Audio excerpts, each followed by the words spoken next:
मैं रानी और आप देखना शुरू कर चुके हैं DST न्यूज। इस वक्त हमारे साथ बात करने के लिए झारखंड के पूर्व मुख्यमंत्री सर राष्ट्रोपाध्यक्ष रघुवर दास जी।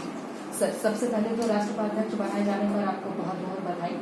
केंद्रीय नेतृत्व ने आपको दोबारा भरोसा करके एक नया पद राष्ट्रोपाध्यक्ष का दिया है, तो कैसे देखते हैं सर?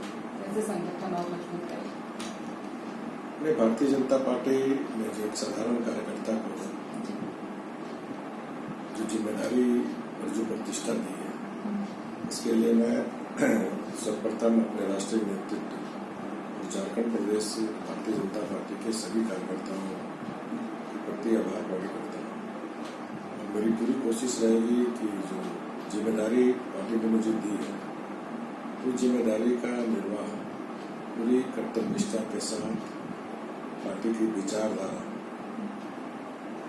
को जन जन तक पहुंचाने का काम, और केंद्र में जो हमारी आदरणीय मोदी जी के नेतृत्व में जो जन कल्याणकारी सरकार के काम वो लोगों तक पहुंचाने का काम, और जहां विपक्ष में वहां जनहित के मुद्दे पर सदन से लेकर सड़क तक का आंदोलन करने का काम भारतीय जनता पार्टी करेगी। सर, 2019 में जो विधानसभा चुनाव के नतीजे आए थे वो बीजेपी के पक्ष में नहीं थे, इसका क्या कारण मानते हैं? ये 2019 के विधानसभा चुनाव में कुछ स्वार्थी तत्वों के लोगों के द्वारा झूठे वादे और प्रलोभन देकर हमारे गठबंधन जो विपक्ष के थे वो एकजुट होकर लड़े। हमारा गठबंधन नहीं हो पाया। फिर भी अगर हम मत के जनाधार को वृद्धि को देखें तो पार्टी को जरूर धक्का लगे, लेकिन हमारी जो संस्कृति के विचारधारा और विकास और सुशासन को जनता ने पसंद किया कि भारतीय जनता पार्टी अकेले 50 लाख को प्राप्त किया। वही जो हमारे विपक्ष गोलबंद होकर चुनाव लड़ रहे थे, कांग्रेस, जेएमएम, आरजेडी, वामपंथी, वो 52 लाख वोट आए थे। सिर्फ 2 लाख का डिफरेंस था, और 2014 के विधानसभा चुनाव से 2% ज्यादा भारतीय जनता पार्टी की सरकार भारतीय जनता पार्टी को यहाँ की जगह दे दी थी। तो संख्या बल पे जरूर पार्टी को धक्का लगा, लेकिन जो मत का जो वृद्धि है उस हिसाब से झारखंड में हमारी सांस्कृतिक विचारधारा विकास की ओर जनता आकर्षित हुई है। उपचुनाव को लेकर क्या रणनीति बनाई जा रही है और जीत को लेकर कितने आश्वस्त है, साथ ही चुनौती आपके लिए और कितनी है? देखिए, इस 9 महीने में जो वर्तमान सरकार विफल सरकार साबित हुई। अगर कोरोना महामारी को भी देखें तो यहाँ राजधानी में हिंदपीढ़ी एक छोटा सा मोहल्ला में सरकार से नहीं चला, और 9 महीने के अंदर आज जो सरकार चल रही है कहीं सरकार नाम की चीज नहीं है, और इससे जनता हताश और निराश है। और जो दुष्प्रचार हमारे विरोधियों के द्वारा जो की गई थी, जिसके कारण जनता में गलतफहमियां पैदा हुई थी, उस गलतफहमियां से जनता बाहर निकल गई और जनता महसूस कर रही कि हमसे गलती हुई। इस 9 महीने के क्रियाकलाप से जनता आज दुखी है, और मुझे पूर्ण विश्वास है कि दुमका और बेरमो दोनों सीट भारतीय जनता पार्टी के पक्ष में जनादेश देकर वर्तमान सरकार को चेतावनी देने का काम करेंगे कि आप जो विकास 5 वर्ष भारतीय जनता पार्टी की सरकार ने जो अभूतपूर्व विकास किए थे उसको और गति देने का काम करें, न कि जो जन कल्याणकारी योजना बदले के भावना से उन योजनाओं को बंद करने का काम करें। जैसे इस राज्य में हमारी महिलाएं सशक्तिकरण हो, इसके लिए हमारी सरकार ने 50 लाख की संपत्ति में मात्र 1 रुपये में रजिस्ट्री हो रही थी, इस सरकार ने बंद कर। इस तरह से सिद्ध किया कि यह सरकार महिला विरोधी सरकार है। उसी तरह माननीय प्रधानमंत्री जी का सपना था कि आने वाले वर्षों में किसान की आय दोगुनी हो, तो प्रधानमंत्री कृषि सम्मान योजना भी पूरे देश में केंद्र के द्वारा चलाई जाती है, जिसमें सीधे किसान को 6,000 रुपया 3 किस्त में पहुंचती है। प्रधानमंत्री मोदी जी की प्रेरणा से हमने भी राज्य में मुख्यमंत्री कृषि आशीर्वाद योजना शुरुआत की थी, जिसमें पर एकड़ 5,000 अधिकतम 5 एकड़ किसान को 25,000 रुपया हमारी सरकार दे रही थी। लेकिन यह सरकार ने मुख्यमंत्री कृषि आशीर्वाद योजना बंद कर किसान विरोधी बनने का काम ये सरकार ने किया। इस तरह विकास के काम आज ठप है।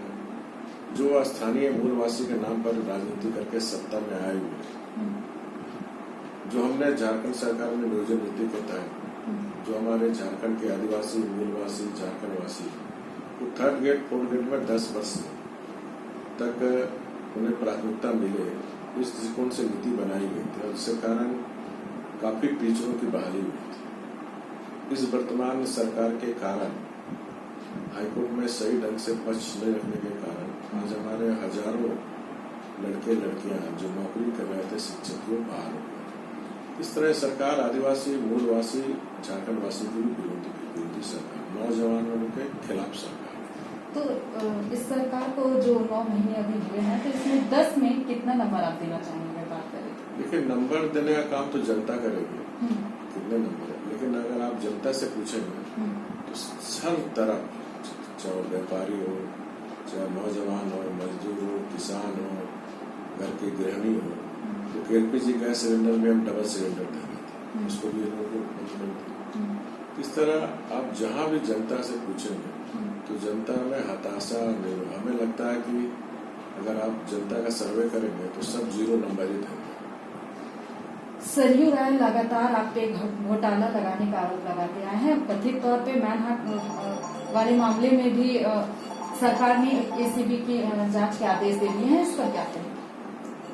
देखिए, मैंने पहले ही कहा आपको कि हमारे खिलाफ दुष्प्रचार कर लोगों को गुमराह करना है। 5 साल में काफी भ्रष्टाचार हुए हैं। 9 महीने तक ये लोग भ्रष्टाचार पूछते रहे कि किस प्रकार बीजेपी की सरकार को कटघरे में खड़ा।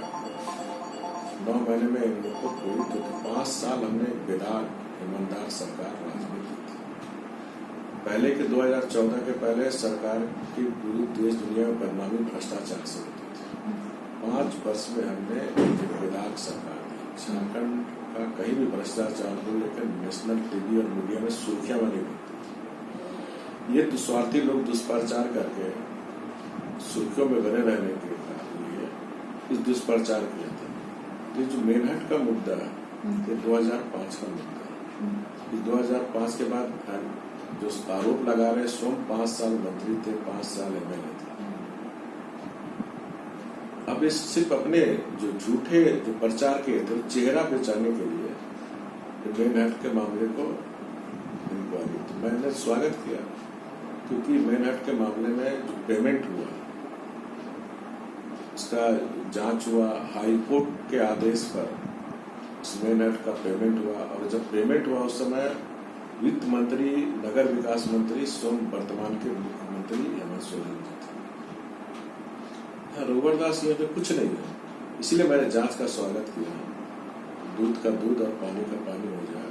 और इस तरह ये जो स्वार्थी लोग दुष्प्रचार करके चरित्र कितनों चाल छवि खराब करना, तो रघुवर दास की छवि खराब नहीं होगी। और ये लोग सिद्ध भी कर दिया पुराने मामले को लेकर। अगर 5 साल में अगर कोई भ्रष्टाचार हुआ था तो 9 महीने के अंदर आना चाहिए था। पुराने मामले को उठाकर ये अपनी चेहरा बचाने का काम, जो झूठ बोले थे उसका चेहरा बचाने का काम है। तो साफ तौर पे हमारे साथ राष्ट्रीय उपाध्यक्ष रघुवर दास बात कर रहे थे, जिन्होंने अपने ऊपर लगे आरोप का खंडन करते हैं और साथ ही साथ नई सरकार जो है वो जनता को गुमराह करने का काम कर रही है, ऐसा रघुवर दास जी ने कहा। तो फिलहाल इस खबर में इतना ही। तमाम और खबरों के साथ जुड़े रहने के लिए देखते रहें DST न्यूज।